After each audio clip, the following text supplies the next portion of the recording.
Coming your way. Have a great day.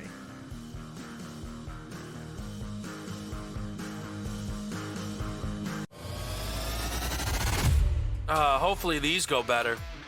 I'm smashed before 1 on these games. I cannot believe that this game destroyed me. I can. Why did I get involved live? That's on me, not That you. is on you. All right. That's on you. You didn't have to run up the score. I said it was on me. It was on you. All right. You just didn't see the writing on the wall. Knee it! Let's get out of Dodge! Pro Football Today, only on SportsGrid.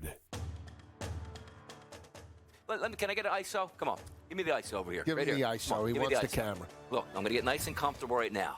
I've been telling you people out there, yes, you people, about the Notre Dame Fighting Irish.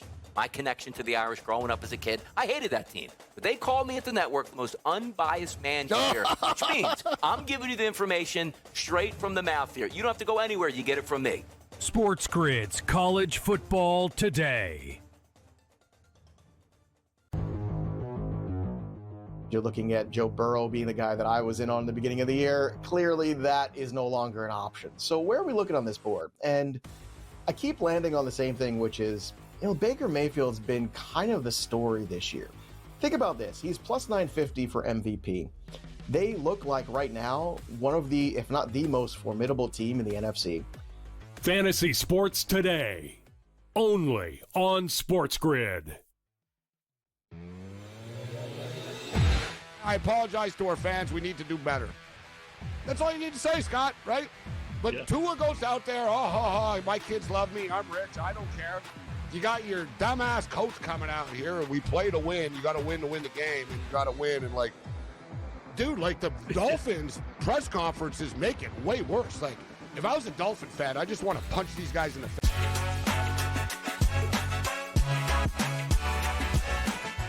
Could Penn State pay James Franklin less than his $50 million buyout? Plus, can anyone save the Tennessee Titans? Hi, everyone, and welcome to Front Office Sports Today from FOS Studios in New York City. I'm Baker Machado. And I'm Renee Washington, and thanks so much for joining us as each and every weekday we're chatting the biggest stories in the business and culture of sports.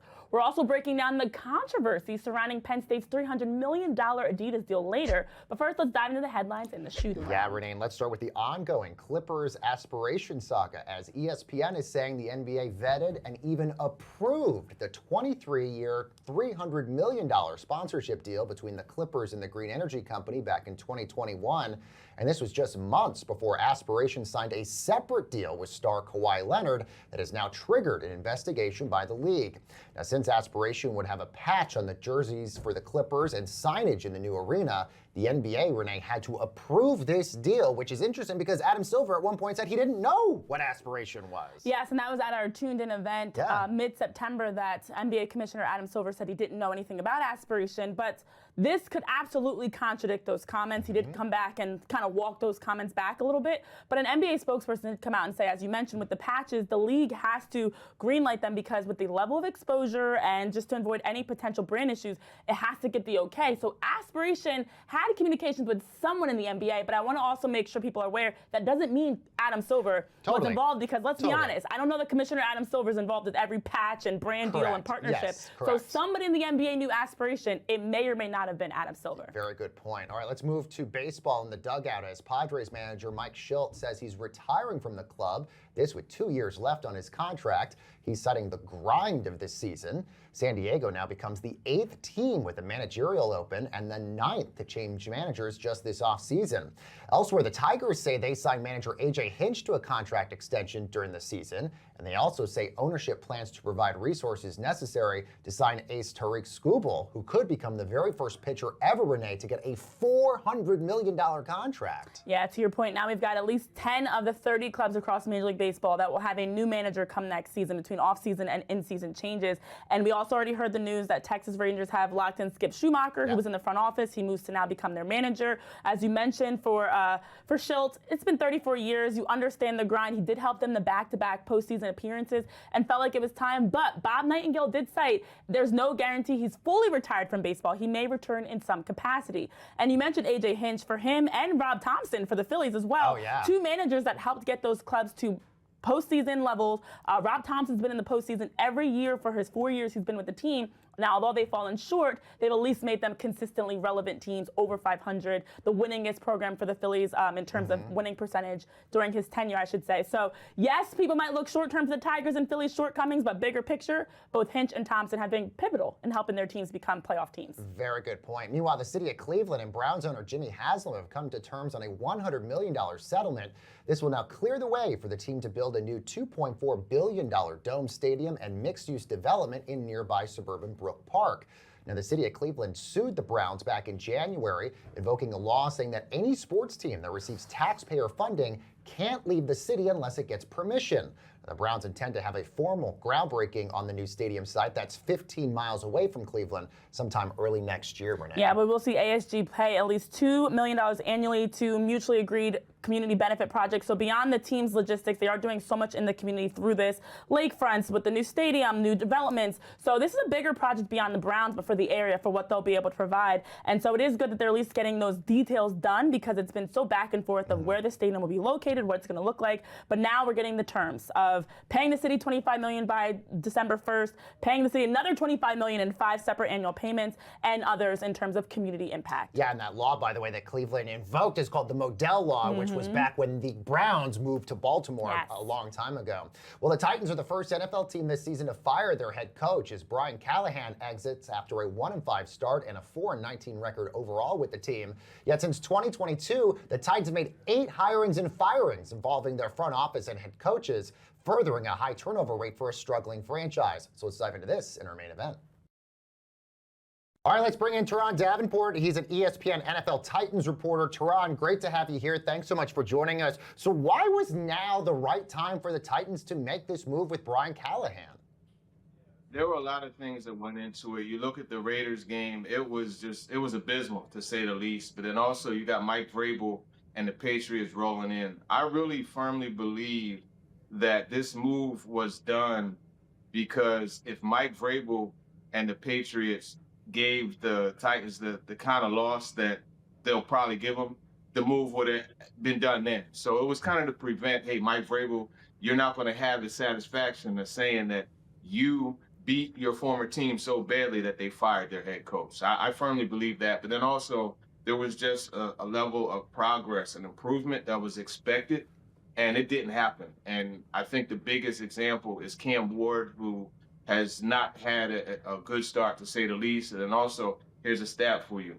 Through 6 games, the offense scored 83 points. The last time they scored that few points through 6 games, they weren't even named the Tennessee Titans. They were the Houston Oilers, and it was in 1985. Wow. Yikes. Yikes indeed. Well, when you look back to the Tennessee Titans' run to the AFC Championship in 2020, since then, we've seen they're now searching for their 3rd head coach. They've had 4 different GMs, including an interim. There's been a number of different staffing changes between the front office and the coaches. What do you perceive, Teron, is causing so much turnover in the Titans organization? A lot of it is, well, it's a combination of things. A, you had the knee-jerk reactions from Amy Adams Strunk, the controlling owner. I mean, A.J. Brown and the Eagles put a bad beating on the Titans. And we know, well, it started with that trade of A.J. Brown, to tell you the truth. But he put a beat down on the Titans. And the next 2 days later, that Tuesday, they fired John Robinson, who was the one that elevated them out of the nonsense that they were in before. It made them relevant again. So you got that. You got just a series of bad draft moves, bad decisions. I mean, when you draft a first-round pick and for 5 straight years and you only have one of them actually sign an extension to come back, like, that's bad. And so it was just a bunch of things along those lines, and the roster has just gotten to a point where it's a severe lack of talent. You mentioned, obviously, Mike Vrabel coming into town this weekend. His 4 wins just this year alone for the Patriots match what Brian Callahan has had in 2 years with the Titans. Is the vibe you get around the organization maybe they regret getting rid of Mike Vrabel? No, I don't think there's any regret. I know there's not from anyone that I've talked to. A lot of the things that helped lead to that decision, it wasn't all on the field. A lot of it was just about the energy and the vibe in the building. They just felt like there was a need for a fresh start. And it's just, some relationships, sometimes they just they take their course, and for whatever reasons, you got to split for both parties to be able to move on to bigger and better things. And that's what happened on Vrabel's side. Obviously, it hasn't been bigger and better for the Titans. Let's talk bigger picture, because with this firing, the Titans join a list of now 4 consecutive teams that after they had the #1 draft pick with a quarterback drafted have fired their head coach. 6 of the last 8. What do you see, whether it's on the field or even off the field, that has changed that's causing these young quarterbacks to be unable to be successful, and the teams, more importantly, leading them to fire their coaches? Yeah, that's a great point, because it started with Trevor Lawrence and you got Caleb Williams. I mean, it's really, so I think it's a case-by-case thing. Like the Trevor Lawrence situation, Urban Meyer, we know we don't got to get into the story. It was a mess, right? And so it was beyond just the field. I think if you look at this particular one and you look at the Frank Reich one, I think it was a matter of again, ownership having a lack of patience, right? Because I understand the football was bad, but you tried to allow it to carry out, but they didn't see improvement in either cases. So I think that was the major thing. And it's just the way things are nowadays is everything is microwave. Everything is fast. You don't slow cook anything. And I think that's why you see these teams, because obviously they were not good to be in a situation to make the #1 pick. So you can't expect them to just turn around immediately. And I think teams like the Houston Texans, when they got C.J. Stroud with the #2 pick, teams like the Commanders last year that had success with Jaden Daniels, that has even made it more of a microwave type of situation. So it's not good for a #1 pick and a head coach. That's the way it looks now. Yeah, and we'll see, of course, what the Titans do in the offseason, possibly with that #1 pick if they get it instead of the Jets. Teron Davenport, ESPN NFL Titans reporter, thank you so very much for joining us. And next, everyone, could Penn State pay James Franklin less than $50 million in his buyout? We're telling you what's in his contract next.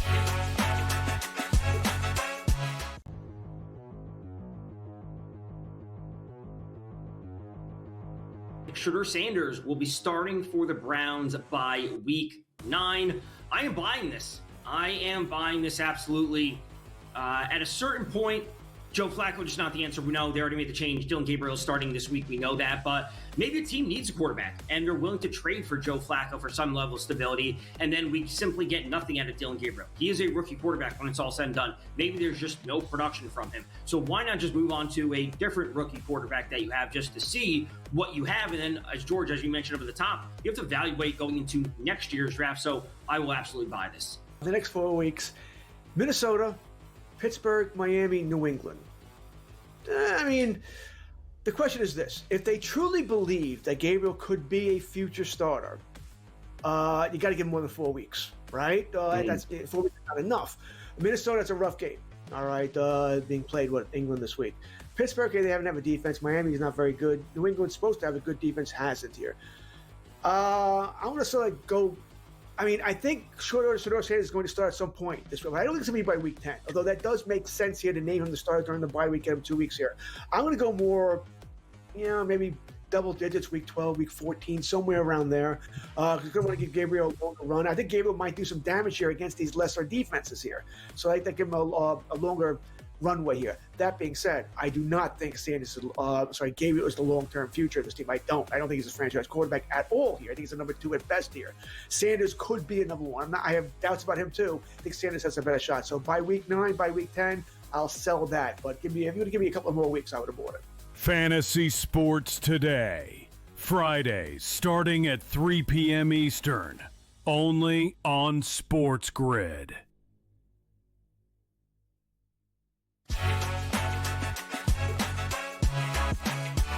Welcome back, everyone, to Front Office Sports Today with Renee Washington and Baker Machado. After firing James Franklin over the weekend, Penn State owes the former head coach close to $50 million in buyout money, one of the largest buyouts in college sports history. However, if Franklin does get a new job, Penn State might end up paying him nothing. So to go through some of the specifics in his contract, let's bring in Amanda Kristovich, our Front Office Sports college sports reporter. So Amanda, you've seen some of the language in his deal, which we should also note. The state of Pennsylvania doesn't have to provide this. So this is incredible that you were able to get this. Yes. What does some of the language say in this contract? So as you noted, the part of the contract that is most interesting is about the fact that the buyout may not actually have to be paid depending on James Franklin's next salary. So the way that it works, according to the language of the contract, is if James Franklin gets a new job in coaching, in football broadcasting, scouting, like within the same industry, they take the amount of money he makes in that new salary, and then they say, okay, we only have to pay up to what that plus X amount of dollars equals the buyout. If James Franklin makes the same amount of money as what the buyout is worth or even more, he's owed nothing. So, and there's even a scenario in which if a payment comes to him and then he gets a new job, he might have to pay that money back to the state. So that's kind of how it works. It's not the most rare thing ever that a coach will have one of these clauses in their contracts, but it's really notable because I don't believe Jimbo Fisher did, for example, and he had the biggest buyout, I believe $75 million. Yeah, so you bring up Jimbo Fisher's buyout, that's the biggest that we've seen. Of course, James Franklin, the biggest since then. And since you've had a chance to look at the contract, you also have had a chance to look at the details, the base salary, the compensation. What all even led to this nearly $50 million number? So there's this weird thing about in college football contracts called base salary, which is pretty low by these standards. So his base salary is $500,000 a year. Then there is additional compensation, but that additional compensation is guaranteed. So it's pretty much just more of the salary. That is $6.5 million per year. So you add that together, that's $7 million per year, right? James Franklin also had $1 million per year worth of a life insurance policy. So that gets you to $8 million. So if you add up all of the years that would be on his contract, which runs through the 2031 season, after this season, right, you get to about $48 million. The question that, really is difficult and if not almost impossible to answer at this point is how much exactly between 48 and 50 million he's getting, because he is owed the rest of the money that he hasn't been paid yet for this year, but we don't necessarily know from a weekly or monthly standpoint when he gets those payments. So we don't know what number payment he's on for some of this. So there's a little bit of wiggle room there. So even though it says in the contract he advocating for him to find another job, and also I think it said to find a high-paying job as well. Yeah, totally. James Franklin still conceivably could not get a job and just collect this $50 million buyout, right? He could just sit at home and go play golf every day. Well, I do think some folks have been likening it to a state unemployment, where you do. That's what I was thinking. There is language in the contract that suggests that there are parameters around proving to Penn State that he is actually actively seeking employment, but it's legally sort of a question of what does that mean. Right. It's also possible that there could be a settlement that is negotiated between the parties where it's because it would be paid in monthly installments. So we could just say maybe James Franklin is done. I don't think he is, but let's say he wants to be done. He could say, you know what, I don't want to look for a new job. So let's get a settlement. I'm not going to get all 50 million of this buyout, but I'll settle for this amount, and then I'll ride off into the sunset. Yeah, and I know we talked about it with Adam Brenneman on our show yesterday and Monday's edition regarding this is something we've already seen in the pros. It happens all the time across professional leagues, but it's much newer in the college space where people aren't really sure where does this money even come from. What can you share with us regarding how Penn State, in this specific example, will pay James Franklin this buyout? Right. So if they do have to pay him the full buyout, that's a lot of money, especially for a school that has committed hundreds of millions of dollars to updating Beaver Stadium. So they are already looking at some deficits, especially in the new revenue sharing era, right? So the question is, have individual donors agreed to fund this, which often happens in college sports, or could the new Big Ten investment, which we could get into, if that is approved, that would offer at least $100 million to every Big Ten school in an upfront payment. So that could help fund it, but we have no idea whether or not that's going to happen. Well, so let's talk about that, because the Big Ten has been one of the conferences that has been looking at private equity and private capital to infuse into the conferences. What have you been hearing about that, and have we've been getting maybe pushback from people, maybe like the Cody Campbells of the world, who don't like the idea of private equity flowing into college sports. Well, candidly, this is one of the strangest stories I've ever covered because the Big Ten is keeping the details of this proposal so under wraps that some of the most high-level sources that I have that, would be aware of conference realignment decisions, for example, right, that are made high up at the university level are being kept in the dark. And so what we know now is that a California pension fund is actually the entity that would be investing in equity stake. The Big Ten is not, they say they're not selling an equity stake of the conference. They're going to spin off their assets, so like their media rights, into a new entity called Big Ten Enterprises. And then all the schools in the conference and the pension fund all get equity stakes, right? So that's where that cash payout comes from, because Penn State could get at least $100 million up front as a payment for the pension fund to buy in. But then on the back end, the question is, how much money will they lose to this pension fund if they have to share the equity of the conference's revenues? And, in 20 years, this stake could be sold somewhere else, right?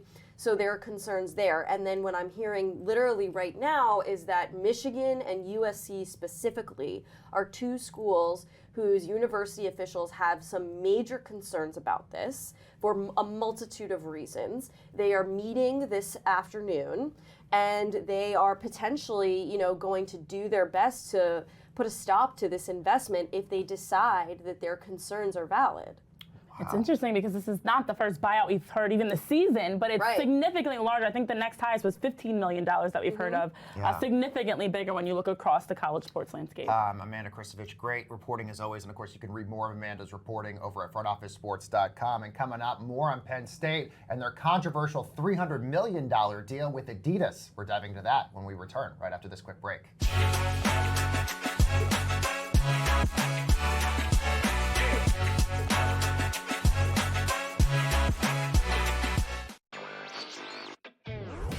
At some point this year, next year, states are going to ask for Kalshi to be taxed.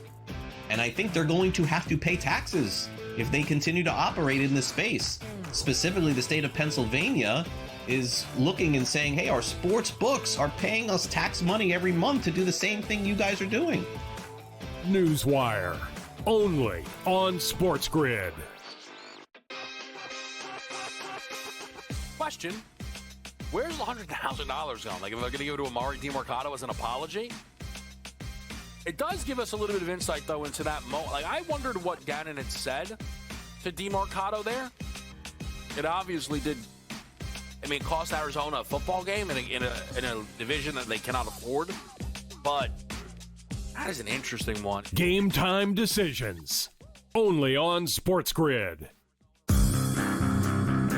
Are we going to sit here today and acknowledge that the Indianapolis Colts right now are the best team in the AFC? They are right now. They can run the football with Taylor.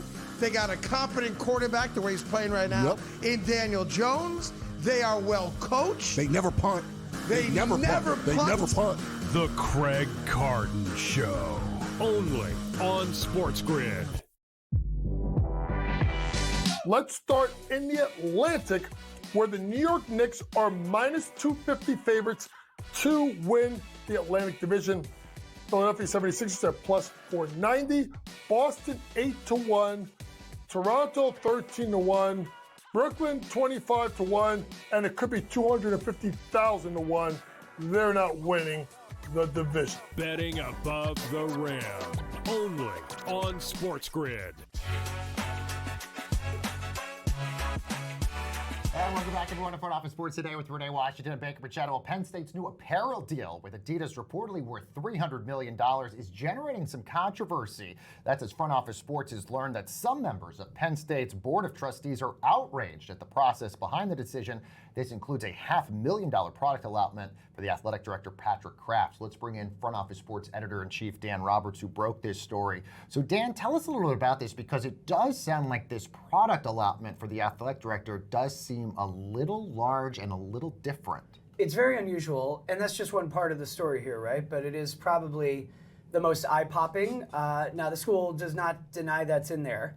And of course, part of the story here is that some trustees still haven't seen that contract that was approved. Didn't get to see the Adidas contract or the Nike competing contract. Which we should note, Nike, they've had a relationship with since 1993. 30 plus years. So when it suddenly came out in September that the school was going with Adidas for the next 10 years, that was very surprising to many people. And behind the scenes, this was pushed through very quickly.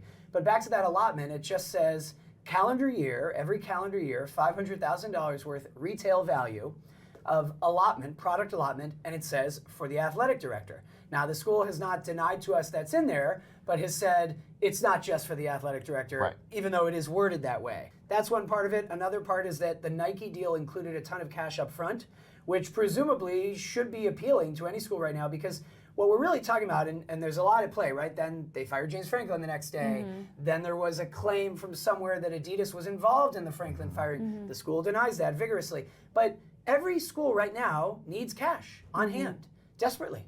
You know, regardless of the size of their war chest, their budget, whatever, because of the NIL money and that era and the revenue share directly with athletes. Let's talk about the timing of this, because as you mentioned, with James Franklin, the head coach of the football team, getting fired around a $50 million buyout, Penn State's also in the midst of, as they recently announced, an exciting stadium renovation for Beaver Stadium. And expensive. And very expensive, and yet we're now also hearing about this also new, very expensive apparel deal, which is across athletics. Coincidence or just weird timing that we're getting all this at the same time around this, apparel deal, especially because it seems like there's a miscommunication going on behind the scenes as to how this deal happened? You know, is it all just coincidental timing? I don't know. I guess I'd say that every big D1 football factory right now is spending a ton of money on a ton of different things. You are expected to have the most up-to-date stadium and a glitzy arena, right?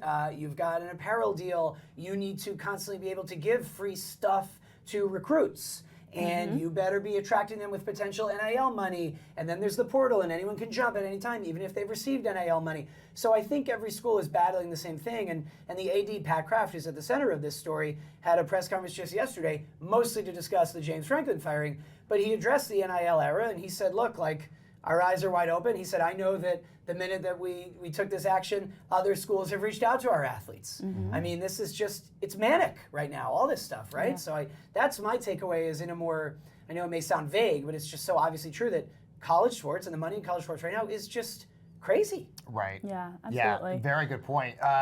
In the last little bit of time that we have with you, and as you mentioned, Penn State is denying all of this, how much also is the fact that there is a relationship, an existing relationship between the athletic director and Adidas? Is that adding sort of to why a lot of people are curious about this? So that was another point of contention or a bone to pick that some of these trustees have.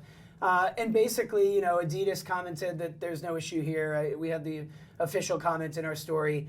To hear them tell it, my interpretation of their official on-the-record comments they gave us that we quote are basically yeah, so what? They don't really deny the friendship. And I think one could probably say, well, of course athletic directors get tight with executives at apparel companies, You right? have to. Yes. But that's just one of many things, because you add that to the unique product allotment, and you add that to the fact that trustees asked to see the two contracts and weren't shown the two contracts, still haven't been shown after many weeks of asking for it, and it adds up to a lot of smoke. And when you say the school denies all this, let's just clarify here, they don't deny the allotment is in there, they don't deny basically they're denying anything our nefarious questions. happened. Exactly right. They basically said everything no one has questioned our story. People can just question whether they think it's sketchy or not. Right. That's a lot of information. Sounds like there's still a lot more we have to unpack with this story that you'll be a lot of Penn State news absolutely covering. Yes, and of course you can read the full story over at frontofficesports.com. Dan, thank you so much. And let's see what's bubbling over at the FOS water cooler.